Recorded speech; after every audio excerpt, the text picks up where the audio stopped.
12월이 되고 이 성탄절이 가까우면 많은 사람들이 선물도 하고 또 예수 그리스도의 탄생을 축하하기도 합니다. 주변에 보면 이 성탄절 트리라든지 성탄절 캐롤송이 많이 울려지기도 합니다. 성도님들은 성탄절 하면 어떤 것이 기억에 남는지 모르겠어요. 저는 성탄절 하면 어릴 때 이 같이 성도님들과 함께 들어왔던 새벽송이 기억납니다. 제가 중고등부 때 이렇게 이제 24일날 밤이면 교회에서 모여서 같이 이렇게 이제 여러 가지 모임도 하다가 이제 새벽이 되면 조별로 나누어서 이제 성도들의 가정에 가서 이제 한 1절 정도 또 이제 어떤 데는 두 곡도 하고 어떤 데는 한 곡도 하고 그러면서 이제 성도들의 가정에 가서 다 불러줍니다. 지금은 불가능한 일이죠. 그때는 그래서 이제 가서 이 새벽송을 가면 또 그 사람들이 왔으니까 그 집에서는 음식도 준비하고 다과를 준비해서 주기도 하고 또 과자 같은 것도 준비했다가 선물로 줬었습니다.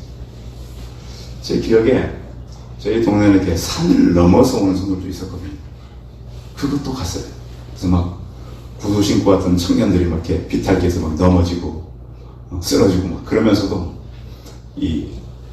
그 가정에 가서 이렇게 받은 그 선물을 잘 이렇게 가져왔던 기억이 납니다.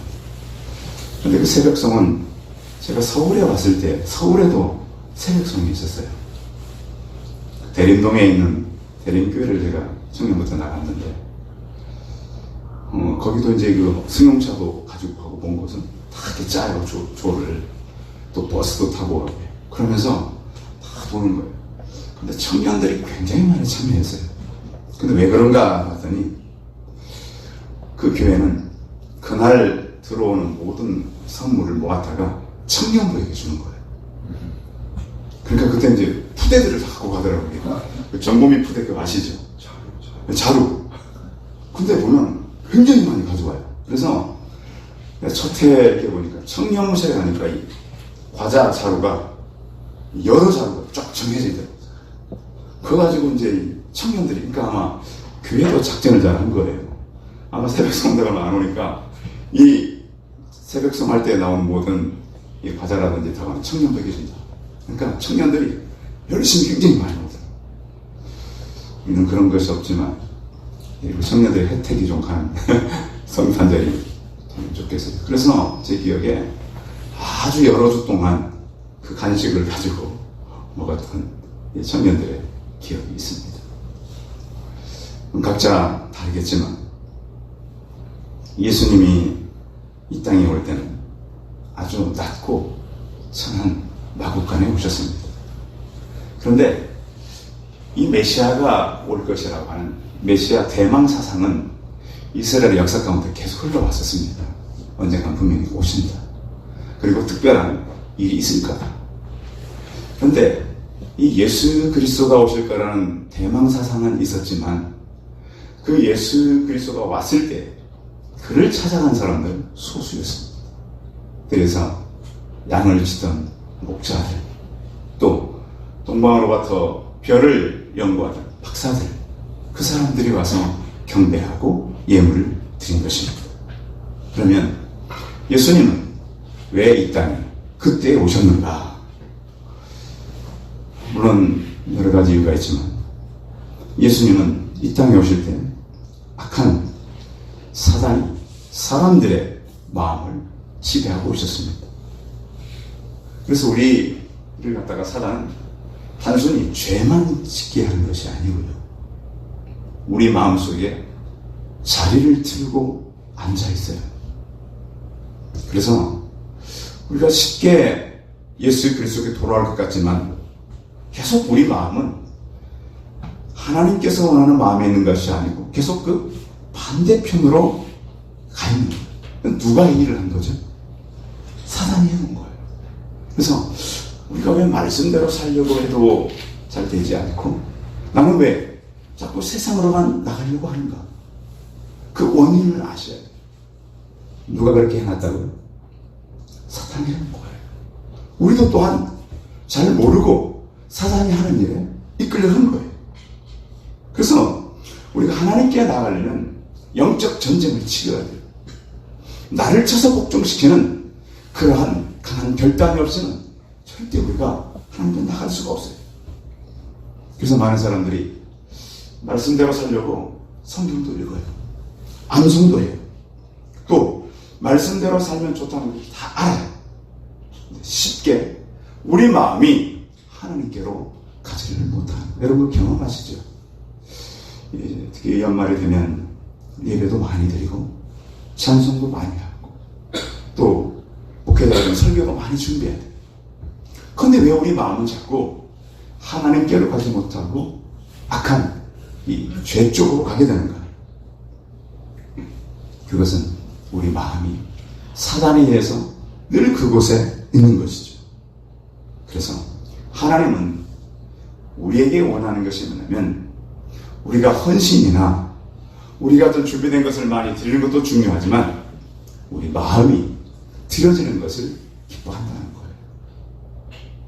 성도 여러분, 우리가 땅에 살아가는 동안 이 성탄절을 맞이하면서 우리의 마음 중심이 예수 그리스도께 드려지기를 바랍니다. 그 마음 갖고 오셨죠. 예. 그래서 예수님께서는 그 마음으로 우리에게 다가오길 원하는 거예요.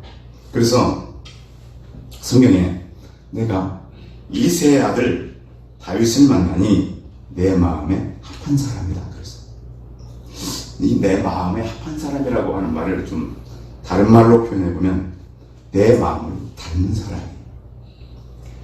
성도들의 마음이 예수 그리스도를 닮기를 바랍니다. 우리 마음이 외모가입니다. 또 내 마음을 쫓아다니는 사람. 그래서 예수님의 마음을 담기 위해서 늘 그를 따르는 사람. 또 내 마음을 따라 움직이는 사람. 그래서 이 내 마음에 합한 사람이라고 하는 표현은 내 마음에 꼭 드는 사람. 그래서 우리 마음이 예수님 마음에 꼭 드는 그런 사람들이 되시기를 바랍니다. 그래서 마음이 중요한 거. 요즘에 이제 성탄절이 원래는 예물을 드리는 날이에요. 근데 우리가 어릴 때부터 산타로부터 선물을 받는 날로 잘못 되어오고 있잖아요. 이 성탄절은 동방의 박사들이 예수 그리스도께로 와서 경배하고 예물을 드린 날이에요. 근데 우리는 자꾸 누구로부터 선물을 받는 날로 잘못된 그런 상업주의에 물들어져 있어요. 그래서 예물을 드리는 것도 중요하지만 우리 마음이 드려지기를 바랍니다. 수요일날 우리가 와서 그런 예물도 드리고 예배도 드리겠지만 더 중요한 것은 우리의 마음이 하나님께 드려져서 내가 송파세승 교회 누구를 만났더니 그 마음이 내 마음에 합한 사람이다. 이런 하나님께 합당한 그런 마음의 주인공들이 되기를 바랍니다. 오늘 이사야는 그 이스라엘이 너무 영적으로 무너졌어요. 우리가 살면서 우리의 눈으로 보는 육안이 있는가 하면 지한도 있고 영안도 있어요. 근데 우리가 자꾸 이 땅에 살면서 이 육안은 있지만 지한도 없고 영안이 없을 때가 참 많아요.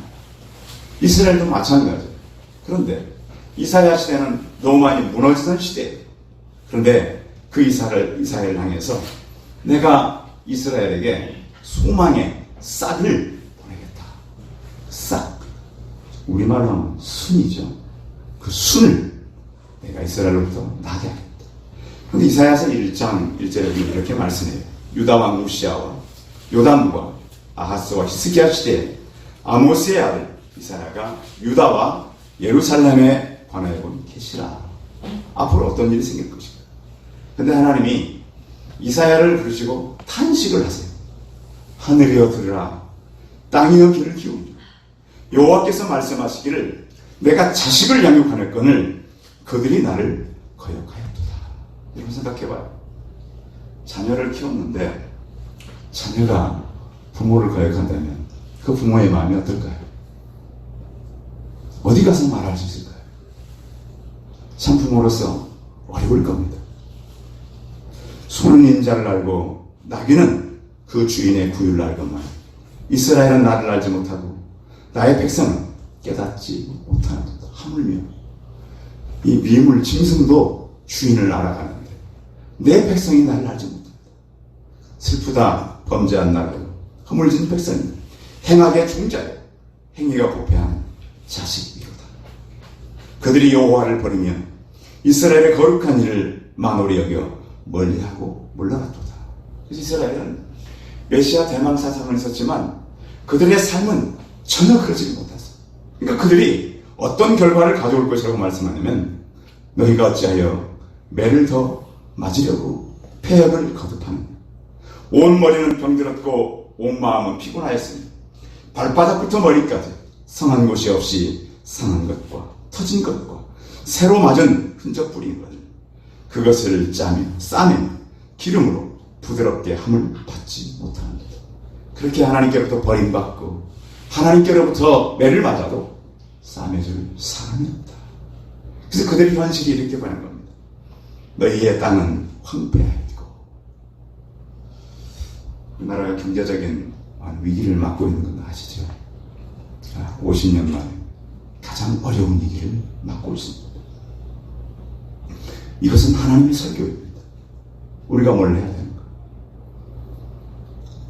너희의 성읍들은 불에 탔고 너희의 토지는 너희 목전에서 이방인에게 섬겨졌습니다.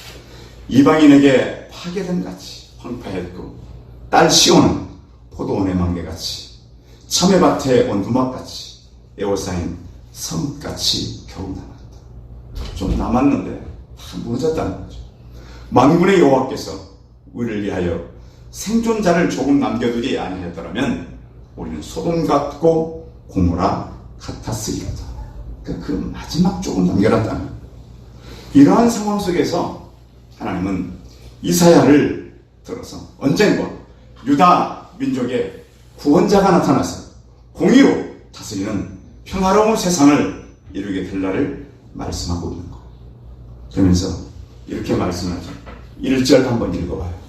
이사야가 본 이상 1절 시작. 이새의 줄기에서 한 싹이 그 뿌리에서 한 가지가 나서 결실할 것이다. 자, 여기서 이새의 줄기라고 하는 것은 다윗 가문의 왕조를 말합니다. 그런데 그 뿌리에서 한 가지가 나고 결실할 것이다. 남왕조가 완전히 무너졌는데 이 남왕조가 다 무너졌다 할지라도 이새의 후손을 계속 세워갈 것이다. 그런데 왜 다윗의 후손이라고 하지 않고 이새의 후손이라고 할까요?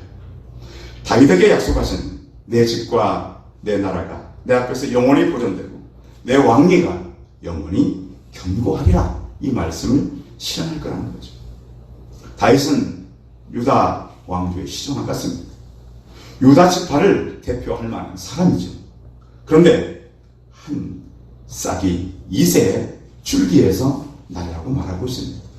이새의 아들들 중에서 다윗이 나온 것처럼 다시 이새의 자손 중에서 다윗과 같은 나라와 민족을 구할 구원자가 나올 것이라고 말합니다. 그러니까 나라가 거의 이사야 때는 무너졌어요. 소망이 없어요. 그런데 그 소망에 이 메시아가 마국간에 왔다는 거죠. 지난주에 저는 예수 그리스도께서 이 땅에 온 것은 하나님과 사람의 막힌 담을 헐기 위해서 왔고 사람과 사람 간의 막힌 담을 헐기 위해서 왔다고 그랬습니다. 근데 우리가 오늘 또 생각해야 될 것은 또 두 가지가 더 포함되는데, 하나는 예수 그리스도가 이 땅에 온 것은 마귀의 일을 멸하기 위해서 온 거예요. 요한일서 3장 8절에 보면 죄를 짓는 자마다 마귀에게 속했다 그랬어요. 그러니까 여러분, 내가 죄를 짓고 있다, 그걸 가상하게 생각하면 안 됩니다. 이것은 죄다, 죄인데 그럼 누구에게 속한 거예요? 마귀에게 속한 거예요. 죄를 짓는 자마다 마귀에게 속하나니 마귀는 처음부터 범죄함이냐? 하나님의 아들이 나타나신 것은 마귀의 일을 멸하기 위해서 온 것이다. 그러니까 우리가 자꾸 죄를 짓고 말씀에서 벗어나면 우리의 소속이 어디다? 마귀의 소속이라는 거예요. 연말이 되면 얼마나 많은 사람들이 죄를 짓고 살아요. 얼마나 많은 사람들이 말씀에 벗어나요. 기독교인하고 일반인하고 차이가 없으면 안 돼요. 진짜 기독교인들이 그렇잖아요. 우리가 이 땅에 살아가면서 기독교인과 세상 사람의 차이가 뭡니까? 예수님이 이 땅에 오셨는가? 마귀의 일을 멸하기 위해서 이 땅에 어린 나귀로 온 거예요. 예수님 우리의 죄를 구원하여 오셨습니다. 그러나 그 죄의 근본은 마귀로부터 시작된다는 거예요. 그래서 예수 그리스도는 그 마귀의 일을 멸하기 위해서 왔는데 우리를 깨닫지 못하고 그의 편에 있다면 우리는 마귀에 속한 사람들이라는 거예요. 우리 마음이 사단의 소굴이 되고 우리 마음이 예수 그리스도가 있는 것이 아니라 세상과 내 유익과 내 개인 것을 위해 살아간다면 우리의 신앙을 점검해 봐야 합니다. 이렇게 마귀의 일을 멸하기 위해 오셨고 또 하나는 양으로 그 생명을 풍성하게 얻기 위해서 오셨습니다. 내가 온 것은 양으로 생명을 얻고 더 풍성하게 얻게 하려 하십니다. 에베소서를 통해서 그리스도 안에서 하늘에 속한 자, 그 모든 신령한 것들이 그리스도 안에서 이루어진다. 성도 여러분, 우리는 늘 그리스도 안에 거하시기 바랍니다. 죄에 거하지 아니하고 그리스도 안에 거하기 위해서 이 땅에 오신 것입니다. 그래서 우리의 삶이 늘 그 안으로 들어가기를 힘써야 되는 것입니다. 자, 그런데 그 일을 하기 위해서 이 영을 보낸다는 거예요. 2절입니다. 2절 읽어봐요. 시작. 그 위에 여호와의 영, 곧 지혜와 총명의 영이요 모략과 재능의 영이요 지식과 여호와를 경외하는 영이 강림하시리니. 그 영이 어떤 영이죠? 성령님이시죠. 그 성령님이 이 땅에 강림한다. 그래서 이사야서 43장 19절 20절에 보면 보라 내가 새 일을 행하리니 이제 나타날 것이라. 너희가 그것을 알지 못하느냐? 정녕 내가 광야의 길을 사막의 강을 내리니 장차 들짐승 실랑과 타조도 나를 존경할 것은 내가 광야의 물을 사막의 강들을 내어 내 백성 나의 택한 자로 마시게 할 것입니다. 성도 여러분, 여러분의 길이 어렵습니까? 연말인데 좀 어렵다고 생각을 하십니까? 2020년도 하나님께서 우리의 길을 여시는 분으로 확신하고 나가시기 바랍니다. 얼마 남지 않았습니다. 그리고 또 여기서 새 일은 이스라엘 백성들이 한 번도 경험치 못한 그런 일을 하시겠다는 거예요. 지금도 마찬가지죠. 하나님은 누구를 통해서 일할까요? 하나님의 사람들을 통해서 일해요. 우리 인생이 결코 마라에 있지 않아요. 고통 가운데 있지 아니하고 우리를 하나님께서 엘림의 축복의 자리로 이끄실 거란 말이에요. 그래서 이사야서 43장 21절에 보면 이 백성은 내가 나를 위하여 지었노니 나의 찬송을 부르게 하려 합니다. 우리는 이제 사단의 노예가 아닌 예수 그리스도의 풍성한 삶 가운데로 인도된 거예요. 제가 어제 이제 이 감기 기운이 있어서 계속 기도해서 하나님, 제가 이제 저는 신체가 약해지면 목으로 항상 와요. 목. 목사가 목을 주의해야 되는데 이상하게 조금만 이렇게 컨디션이 안 좋으면 그러면 이쪽으로 항상 와요. 지난주에도 이제 좀 몇 가지 밖에 나갈 일이 있어서 좀 나갔더니 좀 그랬던 것 같아요. 그런데 어쩌면 계속 하나님께 제게 말씀하는 것이 있어요. 한 그릇인데 7그릇이라는 거예요. 7그릇. 계속 그러셨어요. 성도 여러분, 하나님께서 우리를 부를 때 뭐 쇠그릇으로 부른 게 아니에요. 약한 7그릇. 그런데 그 안에 뭐가 있어요? 보배로 예수 그리스도가 담겨 있어요. 그래서 우리가 꼭 건강하고 잘나고 똑똑해서만 하나님의 일을 하는 것이 아니에요. 애초부터 우리 올 때는 무슨 그릇을 이 땅에 온 거예요? 우리가 7그릇을 온 거예요. 거기가 꼭 무슨 귀한 걸 집어넣고 그 곁에 우리가 세상의 것으로 페인트 칠을 해서 좋은 것이 아니라 이미 올 때 하나님 우리를 보배로운 칠그릇을 담은 그릇으로 이 땅에 온 것을 확신하시기 바랍니다. 부족하고 때로는 연약하고 때로는 좌절하고 낙심할 수도 있어요. 그러나 하나님은 약한 질그릇과 같은 우리를 통해서 일하시는 살아계신 하나님, 새해를 행하실 그 하나님을 바라보고 힘있게 주와 함께 나가시길 바랍니다.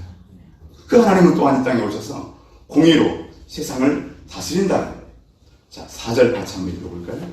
4절 시작. 공의로 가난한 자를 치며 정직으로 세상에 겸손한 자를 판단할 것이며 그의 입에 막대기로 세상을 치며 그의 입술의 기운으로 악인을 죽일 것이며. 요한은 이 땅에 오셔서 하나님을 경외하는 자의 즐거움을 삼을 뿐만 아니라 우리를 포괄적으로 통치하시는데 공의롭게 하신다라는 거예요. 우리가 재판할 때도 재판관은 피고와 원고의 얘기를 똑같이 들어요. 그렇죠? 그래서 누가 잘못했는가, 그리고 종합적인 사고를 가지고 일을 한다는 거예요. 그리고 그는 공평과 정의를 가지고 이 땅에 일을 하신다. 자, 이 땅이 공평하고 정의롭습니까? 여러분 어떠세요? 굉장히 불의한 일이 많아요. 그렇죠? 거짓도 많고요. 억울한 사람도 굉장히 많아요. 특히 여러 가지 위기를 만나는 사람도 참 많아요. 그런데 하나님은 그가 오시게 되면 공평과 정직과 그런 것을 가지고 일할 것이라고 말씀해요. 이사야서 5장 7절에 보면 무릇 만군의 여호와의 포도원은 이스라엘 족속이여 그의 기뻐하는 나무는 유다 사람이라. 그들에게 정의를 바랐더니 도리어 포악이요 그 메시아는 공평과 정의로 다스릴 것입니다. 그러니까 이스라엘 백성들에게 이 정의롭게 살 것을 바랐더니 포악하게 살았다. 그럼 오히려 백성들의 부르짖음이 커졌다는 포악한 세대가 이사야 시대 2700년 전에도 있었지만 지금도 시대는 포악한 세대인 것을 우리는 알 수 있어요. 그래서 예수의 그리스도가 이 땅에 오셔서 그 나라를 확장하고 이 포악하고 공의롭지 못한 이 시대를 이끌어갑니다. 이 시대를 이끌어가는 영은 오늘 2절에서 말씀한 여호와의 영이라는 거예요. 이 모략이라고 하는 것은 어떤 일에 결정을 할 때 결정을 하는 이 주체자를 말하는 거예요. 이 재능은 하나님께서 능하신 분이기 때문에 충분히 할 수 있다. 그런 권능으로 인류의 잘못된 것을 이끌어가고 또한 하나님을 경외하는 인격을 가지고 이 모든 것을 해간다. 그래서 그 입에 막대기로 세상을 치고 공의롭게 다스리고 공정한 법으로 세상을 이끌어가실 살아계신 하나님인 거예요. 이 화목의 주체는, 이 일의 주체는 바로 사람이 아니라 하나님이라는 거예요. 성경에 보면 가끔씩 정의, 공의 이런 단어가 나오잖아요. 찾아보니까 이 정의와 공의라는 말은 함께 쓸 때도 많아요. 근데 정의라고 하는 말은 관계적인 의미를 갖고 있어요. 우리가 의라는 말을 제가 말씀드렸죠. 의는 하나님의 선포적인 의미가 있고 의는 새로운 관계적인 의미가 있듯이 정의는 이런 관계적인 의미가 있는가 하면 공의는 법적인 의미를 가지고 있어요.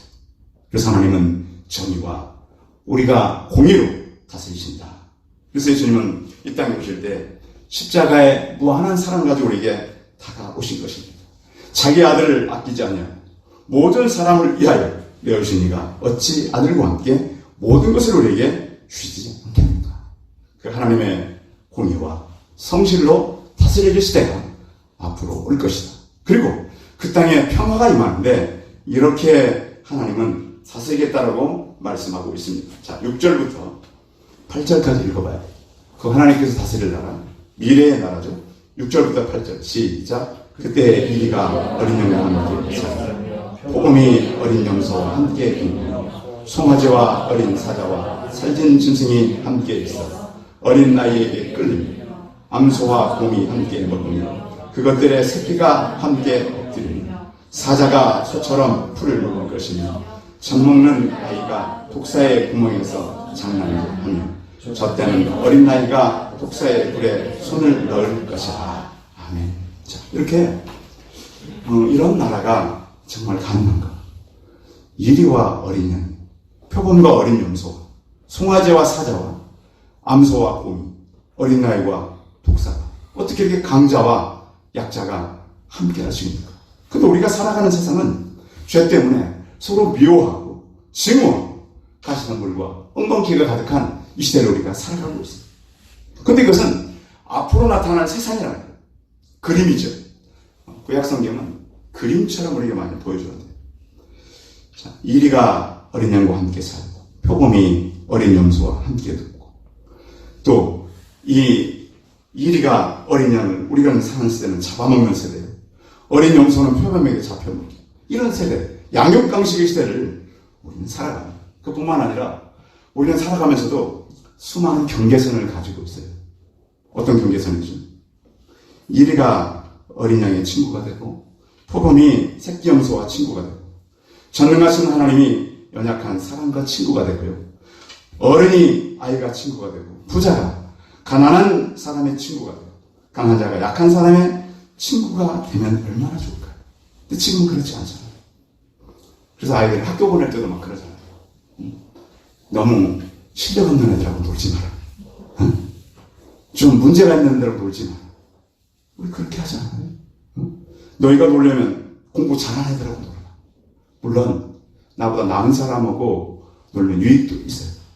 근데 우리는 자꾸 세상의 경계선을 만들어요. 나보다 나은 사람. 우리도 그러잖아요. 살아가면서 더 나은 친구, 더 가진 사람, 이런 사람을 우리는 만나기를 원해요. 지난주에 그런 일이 있었잖아요. 인천의 한 마트에서 아버지 34세 된 아버지와 12살 된 아들이 물건을 훔치다가 걸렸어요. 예.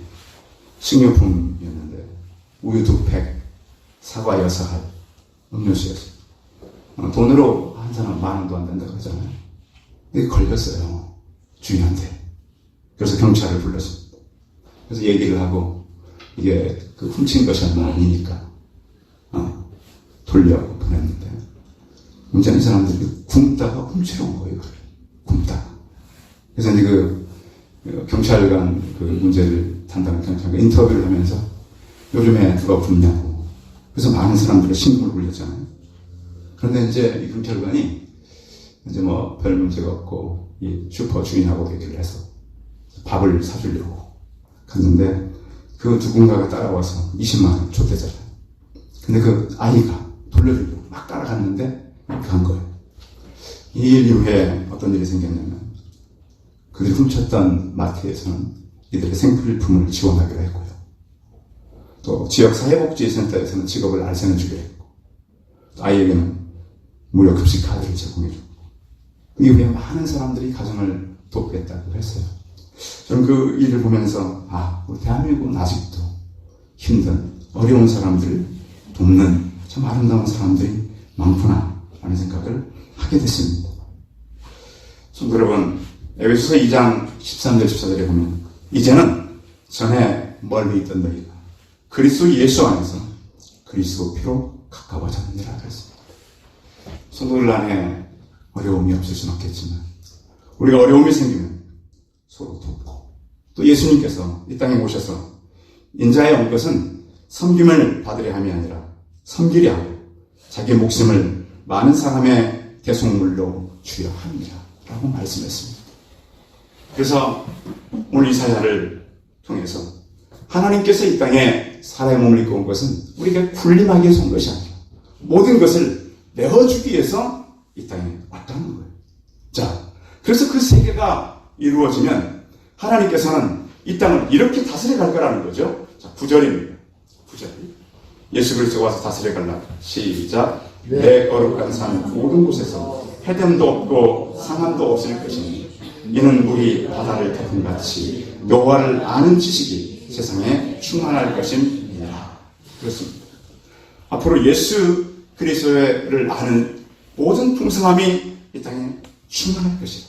하나님을 아는 지식, 그것은 그냥 안다라는 것이 아니라 우리의 삶과 행동으로 그를 인정하는 것을 말씀하고 있어요. 어떻게 보면 이사야가 바라봤을 때 유다 하나님이 무너졌습니다. 그러면 지금 이사야가 가지고 있는 꿈이 헛된 것이었을까요? 틀린 것이었을까요? 그런데 하나님은 그들이 바라봤던 생각했던 정치적인 메시아로 온 것이 아니라는 것입니다. 어떻게 보면 그 메시아는 이미 왔고요. 지금도 다시 오시고 계신 것입니다. 이새의 줄기에서 한 싹은 바로 예수 그리스도입니다. 소망의 싹으로 오셨고요. 또 우리는, 교회는 그 소망의 싹인 것입니다. 그래서 저희 교회가 송파에 있는 무슨 교회? 새순교회입니다. 그 순은 싹을 말합니다. 성도 여러분, 그래서 나라는 무너졌고 사람들은 부패해요. 소망은 없지만 저희 교회를 통해서 지역의 한 싹이 우리 성도들을 통해서 돋아나기를 바랍니다. 이사야서를 기록할 때 이사야는 청년이었습니다. 그가 살았던 나라는 위로부터 아래까지 다 썩어져 있었습니다. 잘려내지 않고는 안 되는 그런 상황이었습니다. 잘려간 나라, 그 무너져버린 산과 같은 그 나라에 소망이 있었을까요? 그런데 하나님은 그 잘려진 밑둥에서 싹이 나고 꽃이 피고 열매를 맺는 소망의 나라를 약속하고 있는 것입니다. 이사야는 예수 그리스도를 통해 이 땅에 이루어질 소망을 바라봤습니다. 우리 청년 여러분, 장년 여러분, 이 어두워져 가고 있는 세상을 보면서 탄식하지만 내가 분명히 이새의 줄기에서 한 싹을 나게 공의로 세상을 통치하고 평화로 다스릴 그 나라를 소망하며 성탄절을 맞는 주와 우리 성도들이 다 되시기 바랍니다. 기도하겠습니다. 살아계신 하나님, 이사야는 그 시대를 살아가는 청년으로 생애 동안 한 번도 그의 약속이나 하나님의 비전이 실어진 것을 보지 못하고 하나님 나라로 가야 했습니다. 주여 하나님, 간구가 없기를 우리가 성탄절을 맞아 예수 그리스도를 통해서 한 싹이 나게 했는데 그 싹이 예수 그리스도요. 이 시대를 살아가는 우리가 그 예수 그리스도의 사명을 감당하는 자임을 잊지 않게 도와주시고 공의로 세상을 통치하실 그때를 바랍니다. 평화로 다스릴 그 예수 그리스도, 이미 오셨지만 다시 오실 예수 그리스도를 대망하며 살게 하여 주시고 성탄절을 맞으며 구약의 이사야를 통해서 우리 약속한 그 약속을 또 의지하여 이미 오셨지만 다시 오실 예수 그리스도를 바라보며 이 땅을 살아가는 우리가 되게 하여 주옵소서. 주 예수 그리스도의 이름으로 기도하였습니다. 아멘.